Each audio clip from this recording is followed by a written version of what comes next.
오늘 제가 준비해 온 주제는 짧은 연애만 반복하는 사람들이라는 주제인데요. 지난주에 저한테 이런 질문을 하시더라고요. 연애할 때 100일도 안 돼서 헤어지는 경우가 많습니다. 주로 남자들이 대시를 하긴 하지만 제가 차이는 경우도 많아요. 혹시나 짧은 연애만 반복하는 사람들의 특징이 있을까요? 라는 질문이 있었어요. 총 오늘은 5가지를 말씀을 드릴 거예요. 그래서 만약 여러분들이 짧은 연애를 반복을 하고 계시고 혹여나 나한테 어딘가 문제가 있는 건가 라고 생각이 드신다면 제가 지금부터 말씀을 드리는 이 5가지의 기준점을 통해서 한번 자가 검열을 해보시고 그게 아니다라고 생각을 하신다면 그저 나와 인연이 안 맞는 사람을 만났을 뿐이라고 생각을 하셔도 될 것 같아요. 자, 첫 번째로 바로 본론으로 들어가 말씀을 드리면 유혹에 굉장히 약하다는 겁니다. 이거는 남녀를 불문하고요. 유혹에 약한 사람들은요, 당연히 결과적으로 짧은 연애를 반복할 수밖에 없어요.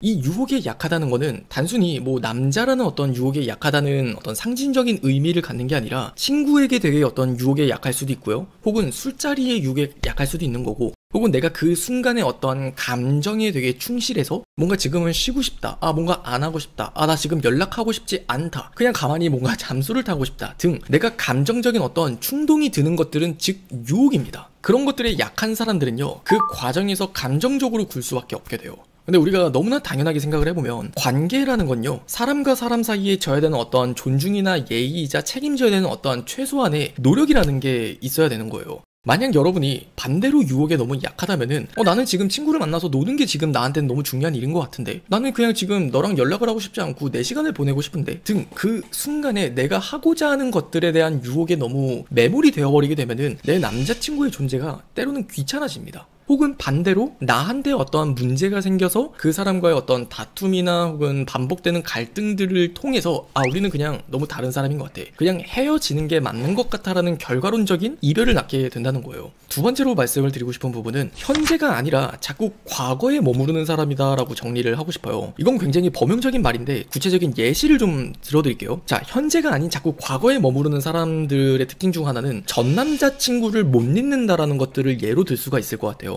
우리가 전 남자친구를 못 잊는다라는 게 표면적인 의미로서 해석을 할 때는 그냥 그 사람이 아직 내 마음에 있어서 새로운 사람을 받아들일 준비가 안 됐다라고도 볼 수 있지만, 이면적인 의미에는 그 사람이 마치 나의 기준이 되어 있는 겁니다. 그래서 본인도 모르게 되게 비교를 하면서 내 전 남자친구는 이랬었는데, 내 전 남자친구는 이럴 땐 저렇게 해줬었는데, 그런 것처럼 자꾸 내 마음은 과거에 가 있고 내 생각은 과거에 머물러 있는 거예요. 그러다 보면은 내가 당장 어떠한 남자를 만난다고 한들 현재가 나한테는 중요한 게 아니기 때문에 계속 짧은 연애를 반복할 수밖에 없는 것 같아요.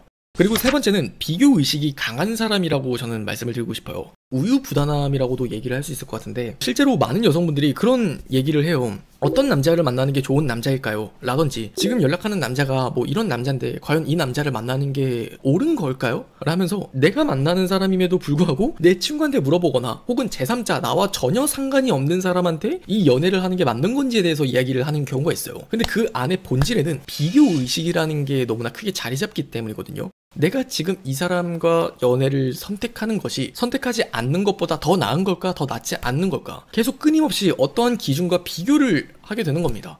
뭔가 내가 B랑 연애를 했으면 차라리 안 이랬을 것 같은데, 뭔가 다른 남자를 만났어도 이랬을까? 이게 진짜 대표적인 무의식적인 습관적인 말이 튀어나오는 게 뭔지 아세요, 여러분들? 보통 남자들은 안 그래, 대부분 남자들은 안 그래, 약간 이런 말이 본인도 모르게 그 어떤 비교의식이 되게 강해서 습관적으로 튀어나오는 말들이에요. 그래서 여러분들이 혹여나 나도 모르게 이런 말들을 내 남자친구한테 했다면, 나도 모르게 지금 이 남자친구가 마음에 들지 않았고 행동 교정을 하면서 차라리 얘가 아닌 다른 남자를 만나면 어떨까 하는 생각을 나도 모르게 하지는 않았을까 생각을 해보셨으면 좋겠어요. 고로 이 비교의식이라는 게 되게 강해지게 되면은 그 사람의 단점이 보이기 시작을 하는 순간 그 단점이 너무나 나한테는 걷잡을 수 없는 문제로 커지게 돼요. 그러다 보면 계속 이 사람과의 관계에 집중을 하는 게 아니라 관계 밖에 고민을 하기 시작을 합니다. 헤어져야 될까? 아니면은 계속 만나는 게 맞는 걸까? 지금 가뜩이나 나랑 지금 연락을 하는 어떠한 다른 남자가 있는데 여기에 유혹이 더해진다. 그러면은 그냥 얘 말고 다른 남자로 갈아탈까? 이런 생각들을 하게 되면서 차라리 여기서 그냥 우리 더 감정이 깊어지기 전에 헤어지는 게 낫겠다라는 아주 합리적인 판단과 결정을 내리곤 하겠죠. 그리고 우리가 오늘 주제에서 얘기를 하듯이 짧은 연애를 반복할 수밖에 없는 겁니다. 자, 그 다음에 네 번째, 여기서부터는 조금 더 퍼스널한 성격에 맞춰지는 기준일 것 같은데 자기 중심적인 사람이다 라고 얘기를 하고 싶어요. 여러분들이 만나는 사람들의 어떤 인맥을 한번 생각을 해볼까요? 만약 여러분들이 만나는 사람들의 수가 굉장히 다양한 사람을 만난다면 적어도 여러분들이 자기 중심적인 사람은 아닐 거예요. 근데 하지만 자기 중심적인 사람들의 특징은 만나는 사람들의 인맥 자체가 굉장히 협소하고 좁다는 겁니다. 그렇기 때문에 자기가 만나는 사람이 그만큼 좁다는 건 나라는 사람을 중심에 두고 내가 너무 스트레스 받지 않는 사람, 내가 그렇게 피곤하게 이해를 하지 않아도 되는 사람, 그런 사람을 계속 거르다 보니까 나한테는 정말 깊은 소수의 사람, 정말 소중한 사람이 한둘이 남게 되는 거거든요. 근데 여기서 연애를 왜 짧게만 반복할 수밖에 없는 그 특징이 다시 되게 되냐면요, 나라는 사람은 일단 나 중심적인 사람으로 살아왔었고 내 주변에 만들어 놓은 어떤 나의 인맥들도 나와 정말 닮은 비슷한 좋은 인간관계, 근데 내가 새롭게 만나는 사람, 더군다나 남자친구라는 존재는 우리가 인생에서 거는 사람에 대한 기대 중에 가장 기대치가 높은 사람이란 말이죠. 안 그래도 나는 나 중심적으로 생각을 하는 사람인데 그 기대치마저 높아요. 그러면 당연히 어떤 누군가를 만났을 때 그게 누구라고 한들 긴 연애를 반복할 수는 없어요. 왜냐하면 다양성이라는 것들이 빠져있기 때문이에요. 우리가 어떤 새로운 사람을 만나서 그 사람과 오랜 연애를 지속한다는 건 정말 잘 맞는 사람을 만났기 때문에 오랜 연애를 반복한다기보다는 그 사람과 나 사이의 차이를 수용하고 우리의 다른 점을 슬기롭게 그리고 여유롭게 풀어나가는 과정에서 결과론적으로 긴 연애를 반복했다라는 것만의 어떤 결과를 보게 되는 거거든요. 근데 하지만 반대로 짧은 연애를 반복한다는 건 나라는 사람의 자기 중심이 너무 강하다 보니까 내 남자친구의 때론 이해할 수 없는 행동들을 보면서 왜 쟤는 저러지? 쟤는 저런 행동을 하는 걸 보면은 나를 사랑하지 않는 거야. 얘가 이런 행동을 하는 걸 보면은 마음이 이제 떠난 거야. 나는 이러지 않을 것 같은데, 나는 진짜 사랑하면 얘한테 그러지 않을 것 같은데 라는 생각이 들면서 그 다양성이라는 걸 아예 배제를 한다는 거예요. 자, 근데 이게 우리 사회에서는 좀 더 현실적인 문제라고 전 생각이 드는 게, 나이가 들면 들수록 더 긴 연애를 못하게 되는 거 혹시 여러분들 공감하시나요? 어렸을 때는 어떤 누군가를 만나서 되게 한 3년, 2년, 1년 되게 진득하게 연애를 했었던 것 같은데 나이가 들면 들수록 왜 나는 누군가를 짧게 만나고 헤어질 수밖에 없을까? 근데 이게 자기 중심적인 사람이라기보다는 반대로 바꿔 말하면 그만큼 나라는 사람의 에고가 정립이 되기 때문이라고 저는 생각을 해요. 자기 중심적이다라는 게 그만큼 나라는 사람의 생각이 확고해진다는 의미거든요. 근데 우리는 나이가 들면 들수록 사람에 대한 경험이 많아지게 되고 내 삶에 대한 배움이 더해지기 때문에 가치관이라는 것들이 조금 더 명확해지기 시작을 해요. 그러다 보면 당연히 습관적으로 나라는 사람을 중심에 두고 내가 어떤 선택과 행동, 어떤 결정들을 했을 때 나한테 가장 행복을 주는 것들인지에 대한 기준이 명확해진다는 거죠. 그러면 그게 우리가 지금 앞서 말씀을 드렸던 그 관계 중심적으로 보면은 나라는 사람의 자기 중심적인 경향으로 변해가는 것도 맞지만 이건 나이가 들면 들수록 당연해지는 건 마찬가지고 어쩔 수 없는 것 같아요. 그래서 이 당연한 문제를 우리가 어쩔 수 없다라고 그저 방치를 한다기보다는 그럼에도 불구하고 나는 나만의 기준이 있는 거고 또 나와 비슷한 인생을 살아온, 만약 여러분이 30살이라면 또 30살의 인생을 살아온 그 사람의 인생에서도 어떻게 보면은 선택과 어떤 경험치의 가치관이라는 게 있을 거란 말이죠. 그 자체를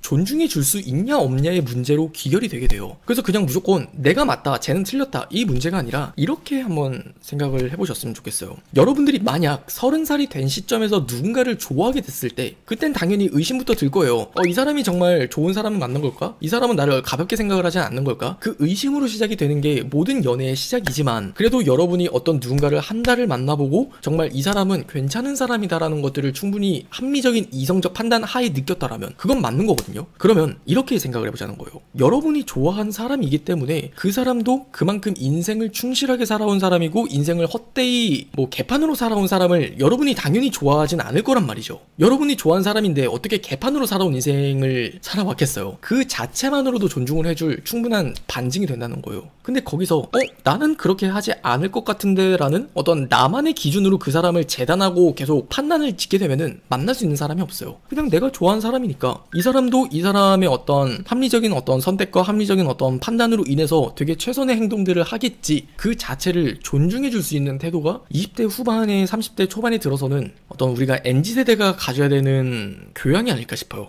그래서 아무튼 네 번째는 자기중심적인 사람이라면 결코 짧은 연애를 반복할 수밖에 없을 거다라고 얘기를 정리를 하고 싶고, 마지막 다섯 번째, 이건 냉정한 얘기지만요, 애초에 연애의 목적 자체가 특수한 경우에 해당하는 케이스입니다. 여러분들은 연애를 왜 하시나요? 나는 왜 누군가를 만나고 싶어 할까요? 하는 그 연애의 목적이라는 게 있어요. 자, 대부분 우리가 통념상 이야기를 하는 연애 자체의 목적이 되는 건요, 사람 자체를 알아가고 그냥 어떤 새로운 누군가를 만나서 자연스럽게 설레는 감정을 느끼고 자연스럽게 대화를 하면서 그 사람과 나 사이가 깊어지면서 알게 모르게 그 사람과 내가 스며들듯 우리의 관계는 깊어지는 거, 이것 자체가 사실 연애의 목적이에요. 근데 짧은 연애를 반복하는 여성분들은 그 연애의 목적 자체가 굉장히 특수해져요. 그 특수해진다는 게 뭐냐면 이 사람을 알아간다는 건 수단이 된다는 겁니다. 이 사람 이상한 사람은 아니야? 이 사람 과연 괜찮은 사람일까? 나는 이런 남자를 원하는데 내 기준에 이 남자는 맞는 사람일까? 그래서 그 사람을 알아가는 그 과정 자체를 함께 언젠가는 설렘을 느낀다거나 이 사람과 대화하는 순간에 흠뻑 빠져들어서 즐긴다거나 그 사람과 함께하는 그 데이트 안에서 행복을 느끼는 게 아니라 이미 목적 자체가 다른 데 가 있기 때문에 결국 재단을 하다 보면은 만남이 짧아지게 되죠. 이런 케이스를 정말 극단적으로 우리가 일상생활에서 많이 반복이 되는 게 특히나 결혼 정년기 있으신 분들, 앞서 말씀드렸던 이 연애의 목적 자체가 결혼이기 때문에 그냥 한두 번 만나보다가 그냥 아니다, 그냥 헤어지고 한 두세 번 만나보다가 두세 달 만나보다가 얘랑은 결혼까지 갈 정도는 아니겠구나, 고작 한두 달 보고 말이에요. 그러다 보니까 헤어지게 될 수밖에 없는 거 아닐까요? 근데 저는 제가 앞서 말씀을 드렸던 이 5가지 이야기들을 통해서 내가 왜 짧은 연애만을 반복할 수밖에 없었구나 하는 것들에 대한 인지가 됐지만 거기서 그치진 않았으면 좋겠어요. 저는 단언컨대 말씀드리길, 짧은 연애만 반복하는 거, 저는 그게 문제가 된다고 생각하지 않는 사람이에요. 짧은 연애만을 반복한다는 건 그만큼 나를 위해서 빠른 실행력으로 주체적인 결정을 한다는 거거든요. 근데 하지만 저는 이 5가지 중에서 마지막 5번째의 문제가 아닌 경우라면은 다른 건 사실 문제가 된다고 생각을 하는 사람이기도 해요. 내가 너무 유혹에 약하다거나 내가 현재에 충실하는 게 아니라 계속 과거에 모르게 된다든지, 혹은 내가 만나는 어떤 사람에 대해서 비교를 너무 강하게 한다든지, 너무 자기중심적이라든지, 내가 어떤 연애를 생각하는 어떤 그 목적 자체가 나는 정말 누군가를 되게 진지하게 만나고 싶고 내가 소중하게 이 마음을 내어줄 누군가를 진지하게 찾는 와중에 이 사람은 이런 사람이 아니라는 생각이 들어서 헤어지는 게 아닌 이상은 다른 케이스는 다 문제가 된다는 거예요.